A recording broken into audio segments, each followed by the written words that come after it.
Hello students, in this session we are going to discuss about the quantization of angular moment and the de Broglie concept. Okay, before going to the topic, let's recall our earlier chapter, that is Bohr's atomic model.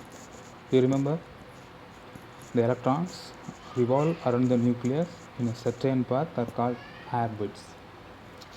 ஒவ்வொரு எலக்ட்ரானும் ஒரு particular ஆர்பிட்டில் என்ன பண்ணிக்கிட்டே இருக்கும், நியூக்ளியஸை revolve பண்ணிக்கிட்டே இருக்கும். அந்த fixed பாத்துக்கு பேர் தான் ஆர்பிட்ஸ். அதை நம்ம first, second, third, fourth extra or KLMN ஷெல்னு நம்ம நினச்சிக்குவோம், இண்டிகேட் பண்ணுவோம்.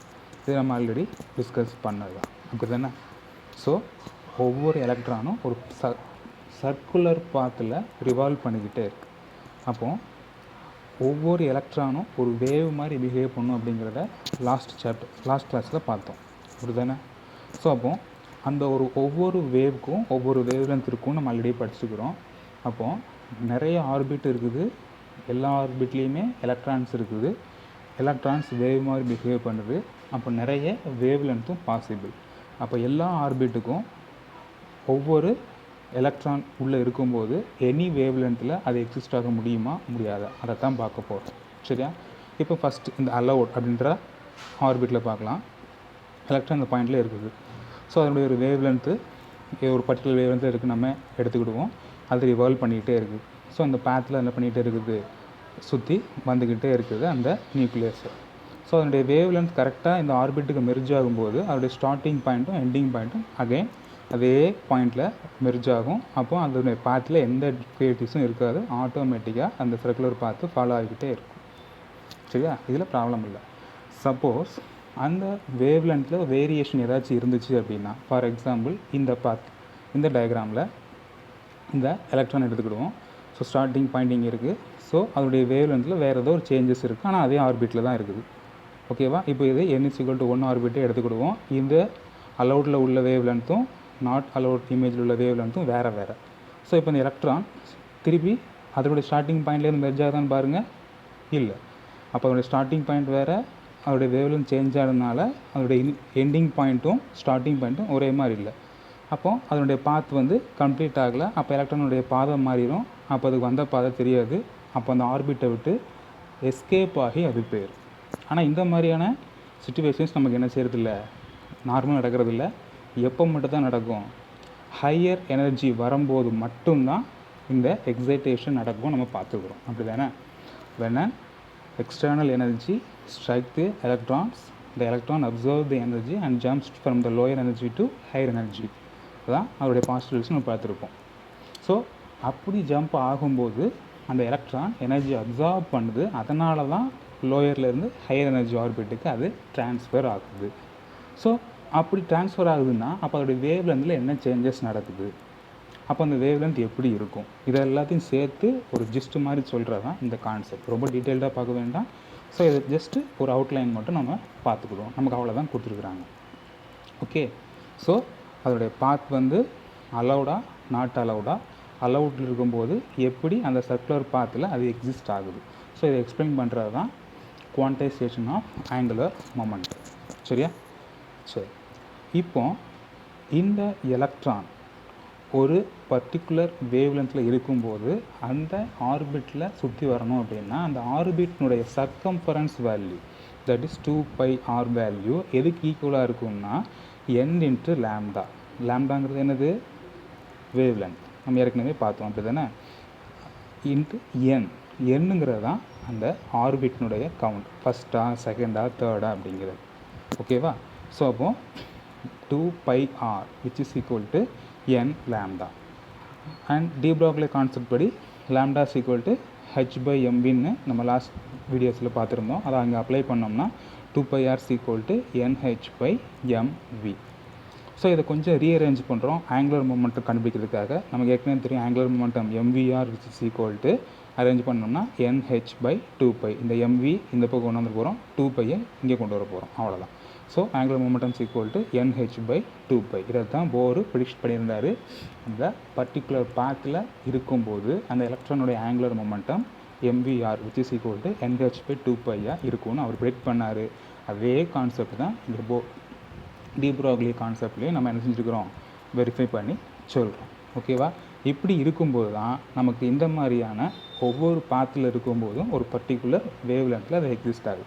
ஃபார் எக்ஸாம்பிள், இப்போ n=3 அப்படின்ற ஆர்பிட் எடுத்துக்கிட்டோம்னா தேர்ட் ஆர்பிட்டில் இருக்குது. இப்போது இந்த ஃபார்முலா அப்ளை பண்ண போகிறோம். That is mvr =nh/2π or 2πr n lambda. இந்த 2πr n lambdaங்கிற கான்செப்ட் தான் டி ப்ரோக்லி கான்செப்ட். ஸோ இப்போ அதை மட்டும் எடுத்துக்கிடுவோம். இப்போ லேம்டாவோட வேல்யூ 1ன்னு வச்சுக்கிடுவோம். ஓகேவா? ஸோ அப்போ n × lambda, n × 1, ஏன்னா லேம்டா 1 நம்ம அச்சீவ் பண்ணுறோம். ஸோ இப்போ பாருங்கள், ஸோ இப்போ n=3 இருக்கும்போது 3 × 1. ஸோ அப்போது ஃபஸ்ட்டு வேவ், செகண்டு, தேர்டு. ஓகேவா? இப்போ அடுத்தாக்கில் n=4 இருக்கும்போது அதே வேவ் ஃபோர்த்தில் போகும்போது first, second, third, fourth. So நல்லா இந்த டிஃப்ரென்ஸ் பாருங்கள். n=3 இருக்கும்போது 3 வேவ் இருந்துச்சு. அடுத்தாக்கில் 4 இருக்குது. 5க்கு வரும்போது 1, 2, 3, 4, 5. ஸோ 5 பீக்ஸ் நமக்கு இருக்குது. இதே மாதிரி ஒவ்வொரு ஹையர் எனர்ஜி ஆர்பிட்க்கு போக போக போக அதனுடைய வேவ் லென்த்து என்ன பண்ணிக்கிட்டே இருக்கும், ஷார்டன் ஆகிக்கிட்டே இருக்கும். அதனால தான் நமக்கு அதிகமான எண்ணிக்கையில் வேவ்ஸு கிடைக்குது. ஓகேவா? ஸோ இதுதான் quantisation. Quantisation is nothing but giving meaningful value, that means fixed value. அவ்வளோதான். ஒரு பர்டிகுலர் வேல்யூ இருக்குதுங்கிறத மென்ஷன் பண்ணுறது தான் குவான்டைசேஷன் அப்படிங்கிறது. ஓகேவா? Okay, next our concept is Heisenberg uncertainty principle. So what is uncertainty? எதையுமே தெளிவாக சொல்ல முடியல, அவ்வளோதான். ஸோ அன்சர்டனிட்டி மீன்ஸ் நம்மளால் பர்டிகுலராக எதையுமே என்ன சொல்ல முடியாது, 100% ஷுவராக சொல்ல முடியாது.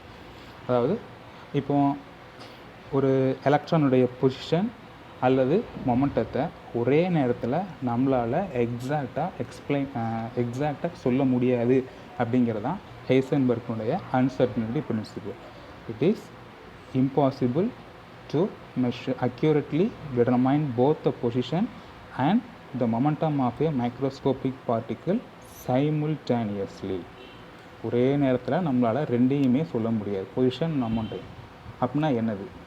ஒரு எக்ஸாம்பிளுக்கு, ஸோ நம்ம ஒரு ட்ராவலிங்கில் இருக்கிறோம், ஏதோ ஒரு ட்ராவல் பண்ணுறோம், ஒரு ஊருக்கு போகிறோம்னு வச்சுக்கிறாங்க. 60 km ஸ்பீடில் போகிறோம். உங்களுடைய ஸ்டார்டிங் பாயிண்ட் A to Bக்கு வந்து 60 km டிஸ்டன்ஸ் இருக்குது. உங்களுடைய ட்ராவலிங் ஸ்பீடும் 60 இருந்துச்சுன்னா you can reach your destination within 1 hour, isn't it? So if you start at time 1, you can reach your destination by 2 o'clock. For instance, உனக்கு வந்து ஒரு ½ an hourல, அதாவது 1 start பண்ணுற 1:30க்கு உன்னுடைய டிஸ்டன்ஸ் எவ்வளோ கவர் ஆகிருக்குன்னு நம்மளால் சொல்ல முடியுமா? முடியும் தானே. ஏன்னா உன்னுடைய speed level 60 km/h.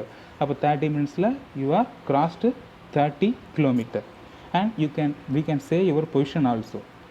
At 30 km you are in that particular position. இது நம்மளால் மென்ஷன் பண்ணி சொல்ல முடியும். அப்படி தானே?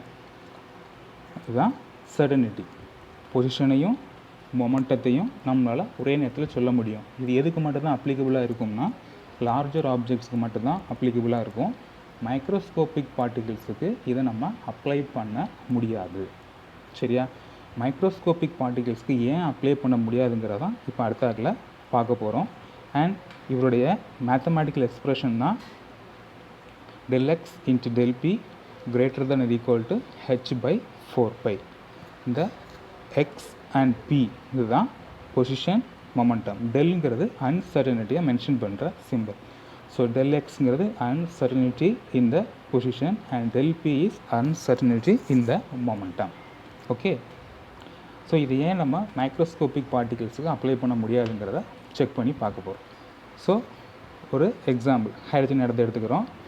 போருடைய கான்செப்ட் படி அதனோட ஃபஸ்ட்டு ஆர்பிட்னுடைய ரேடியஸ் வந்து 0.529 ஆங்ஸ்ட்ரோம். அண்ட் அந்த எலக்ட்ரான் ரிவால்வ் பண்ணிகிட்டு இருக்கும்போது அதனுடைய அக்யூரசி, ரேடியஸனுடைய அக்யூரசி எவ்வளோமா, 0.5% ஆஃப் தி ரேடியஸ். அதோடைய அக்யூரசி இவரால் ப்ரிடிக்ட் பண்ணி சொல்ல முடியுது. ஸோ அப்போ அதில் இருக்கிற அன்சர்டனிட்டி எவ்வளோ இருக்கும்? அந்த 0.529ல் 0.5%னா எவ்வளவு அன்சர்டனிட்டி, இதை தான் நம்ம பார்க்க போகிறோம். ஸோ அப்போ ஏற்கனவே தெரியும் பர்சன்டேஜ்னா by 100. ஸோ அப்போ 0.5 டிவைட் பை 100 இன்ட்டு அவருடைய வேல்யூ 0.529 into 10⁻⁻10 மீட்டர். ஸோ இதை சால்வ் பண்ணால் del x equal to 2.645 into 10 power minus 13 metre uncertainty போர் ஆர்பிட்டில் இருக்குது. சரியா? ஸோ இதை நம்ம அப்படியே அப்ளை பண்ண போகிறோம். del x into del t greater than equal to h by 4 pi. இதில் நம்ம என்ன செய்ய போகிறோம்? p, that is del p அப்படிங்கிறது மொமெண்டம். நமக்கு ஆல்ரெடி தெரியும் momentum is mass into velocity. So அந்த இதை இங்கே அப்ளை பண்ணோம் அப்படின்னா m dot uncertainty in the velocity del v greater than equal to h by 4 pi. So we need del v, isn't it? So del v greater than equal to h by 4 pi into del x and m. Okay, so we apply the values. H is equal to 6.62 into 10 power minus 34 kg per second divided by 4, pi value 3.14, mass of the electron is 9.11 into 10 power minus 13 kilograms, and the uncertainty in the position is 2.645 into 10 power minus 13 meters. So you can find the answer, that is del v is equal to 2.189 into 10 power 8 meter per second. This is the huge uncertainty value in its velocity, isn't it? 10 power 8 metre, இவ்வளோ பெரிய வேரியேஷன்ஸில் நம்மளால் என்ன செய்ய முடியாது, ஒரு வேல்யூவை கரெக்டாக சொல்ல முடியாது. அப்படித்தானே? ஒரு சின்ன மிஸ்டேக்ஸ்னால் ஓகே, பட் 10 power 8ங்கிறது ரொம்ப பெரிய சேஞ்ச். இவ்வளோ அன்சர்டனிட்டி இருக்கும்போது நம்மளால் ஒரு மைக்ரோஸ்கோபிக் பார்ட்டிகிளினுடைய பொசிஷனையும் வெலாசிட்டியும் சைமில்டேனியஸாக ஒரே நேரத்தில் கண்டுபிடிக்க முடியாது. இதுதான் ஹைசன்பர்க்னுடைய uncertainty principle.